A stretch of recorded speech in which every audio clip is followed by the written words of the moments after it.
नमस्कार दोस्तों। अल्मोड़ा का मेयर कौन बनेगा, ये सवाल आज प्रत्येक जनमानस के मन में है। एक तरफ अजय वर्मा है जो कि कहा जा रहा है कि अपने सीधेपन की छवि के कारण निश्चित तौर पर जनता के बीच लोकप्रिय हैं, तो दूसरी तरफ भैरव गोस्वामी हैं जो लगातार सामाजिक कार्यों से जुड़े रहे हैं और युवाओं में जिनकी बहुत अच्छी पैठ मानी जा रही है, ऐसा कांग्रेस के द्वारा कहा जा रहा है। तो अल्मोड़े का सरताज कौन, अल्मोड़े का पहला महापौर कौन? दोस्तों, आज इस वीडियो में वोटिंग से ठीक पहले राष्ट्र नीति एक बहुत बड़ा विश्लेषण लेकर के आया और 4-5 बिंदुओं के इर्द गिर्द इस मामले की हम समीक्षा करेंगे, इसे देखने की कोशिश करेंगे।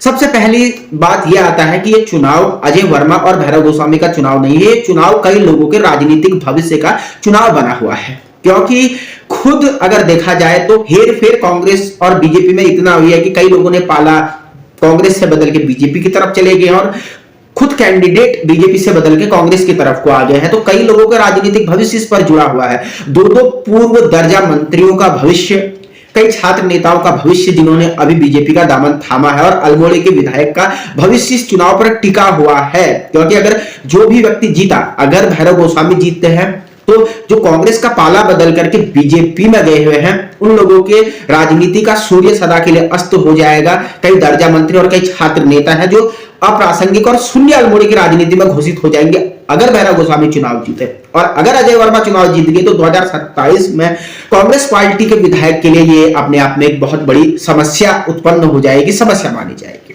तो ये चुनाव कई लोगों के राजनीतिक वर्चस्व का लड़ाई है। वही अगर हम बात करें दोनों कैंडिडेट की तुलना की, देखिए अगर बात करें अजय वर्मा जी की, तो अजय वर्मा जी के बारे में कहा जा रहा है कि सीधे हैं, और मैं तो मानता हूं कि स्किल से भी सीधे हैं। वही भैरव गोस्वामी जी के बारे में भी कोई संदेह नहीं कि वो समाज के काम करते हैं, कार्ल मार्क्स से भी ज्यादा समाजवादी हैं। लेकिन क्या ये चुनाव सिर्फ सामाजिक और सिर्फ सीधे साधे का चुनाव है, या अल्मोड़े की समस्याओं की वास्तविक जो समस्याएं ग्राउंड पर धरातल पर हैं उसका चुनाव होगा? ये भी एक देखने की बात होगी। अगर दोनों पार्टियों के घोषणा पत्र पर बात करें तो बीजेपी ने संस्कृति को बढ़ावा दिया है, स्वच्छता के मुद्दे को उठाया है और कहा है कि डबल इंजन या ट्रिपल इंजन की सरकार हम बना देंगे, पशुओं के आतंक से निजात दिला देंगे। वही कांग्रेस ने भी कई लोक लुभावन वादे किए हैं। सबसे लोक लुभावन वादा टैक्स को कमी करने को लेकर के है। कांग्रेस कह चुकी है कि हम पशुओं की समस्या को निपटेंगे, सीसीटीवी लगाएंगे और युवाओं के लिए भी लाइब्रेरी खोलने तक की बात कांग्रेस ने कह दी है। और सबसे रोचक जो कि ट्रेंड में चला हुआ है, लोग जिसकी चर्चा भी कर रहे हैं, गोलूनंदा सर्किट के विकास की बात कर रहे हैं। तो ये जो मुद्दे हैं दोनों पार्टियों ने अपने अपने दांव पे चले हुए हैं और अपने अपने घोषणा पत्र से लोगों को लुभाने की वो लोग कोशिश कर रहे हैं। अगर बात करें तीसरे मोर्चे की, दोस्तों ये वीडियो हम किस हैसियत से बना रहे हैं? अल्मोड़े में रहने वाला प्रत्येक व्यक्ति जानता है कि मैं और राष्ट्रनीति संगठन और तीसरे मोर्चे के कई साथी सदा समाज के विकास में काम करते आए हैं। अगर मैं खुद राष्ट्रनीति की बात करूं, अपनी बात करूं, तो हमने भूमि सुधार, मूल निवास, परीक्षा घोटाले और जगदीश चंद्र हत्याकांड, अंकिता भंडारी हत्याकांड जैसे कई मुद्दों पे केस भी झेले हैं और सरकार से सीधी टक्कर ली है। इसके अलावा स्वास्थ्य, सड़क को लेकर के जाखन देवी से लेकर के कई जगहों पे धरना करना हो, या डीएम को ज्ञापन देना हो, या कई ऐसे बदजुबान कलाकार होते हैं उनके खिलाफ एफआईआर दर्ज करके उनसे माफी मंगवाना हो, राष्ट्रीय नीति ने हमेशा ही युवाओं से लेकर के महिलाओं, सड़क से लेकर स्वास्थ्य तक की सुविधाओं को ध्यान में रखा था। इस हैसियत से हम ये वीडियो बना रहे हैं। वही तीसरे मोर्चे के कई और प्लेयर भी हैं, जिसमें मैं विनय किरौला का नाम लेना चाहूंगा और श्री पीसी तिवारी का नाम लेना चाहूंगा, क्योंकि ये लोग भी लगातार समाज के लिए संघर्ष करते नजर आए हैं। लेकिन तीनों पक्षकारों ने बीजेपी या कांग्रेस में से किसी को भी स्पष्ट समर्थन तो साफ तौर पर नहीं दिया है।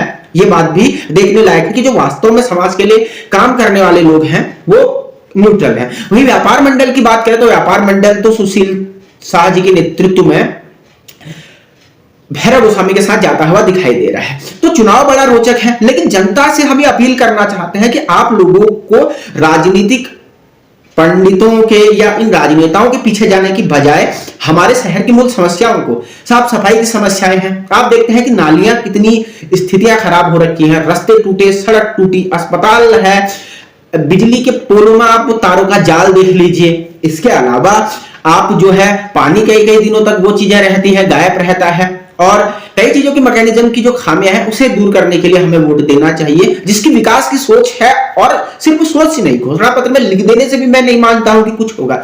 हमें लगता है कि जो व्यक्ति के पास एग्जीक्यूट करने का प्लान हो, नीति हो, नियत हो और जिसके हाथों में अल्मोड़ा का भविष्य सुरक्षित हो, उस व्यक्ति को कहीं ना कहीं हमें चुनना चाहिए। ऐसा मेरा विचार अल्मोड़ा की जनता से, अल्मोड़ा की संभ्रांत जनता से है, क्योंकि 5 साल में एक बार है, मंत्री आ रहे हैं, संतरी आ रहे हैं, किसी पार्टी का प्रदेश अध्यक्ष आ गया, या हम तो इसी पार्टी को वोट देते हैं, हम इसके पारंपरिक वोटर हैं, इससे नहीं, हमें कैंडिडेट की तरफ देखना होगा, उसकी शिक्षा व्यवस्था की तरफ देखना होगा, उसके विजन, उसकी नीति, उसकी नियत, वो क्या कर सकता है उसकी तरफ देखना होगा। और मैं फिर कहता हूं, अजय वर्मा और भैरव गोस्वामी मेरे तो दोनों ही दोस्त हैं, लेकिन फिर भी आम जनता को यह सोचना होगा कि कौन अल्मोड़ा के लिए बेहतर कर सकता है, इस आधार पर वोट देना चाहिए। इसी बात के साथ आप लोगों के अंतरात्मा की आवाज पर आप वोट दें, ऐसा अपील करता हूं। बहुत बहुत नमस्कार, धन्यवाद।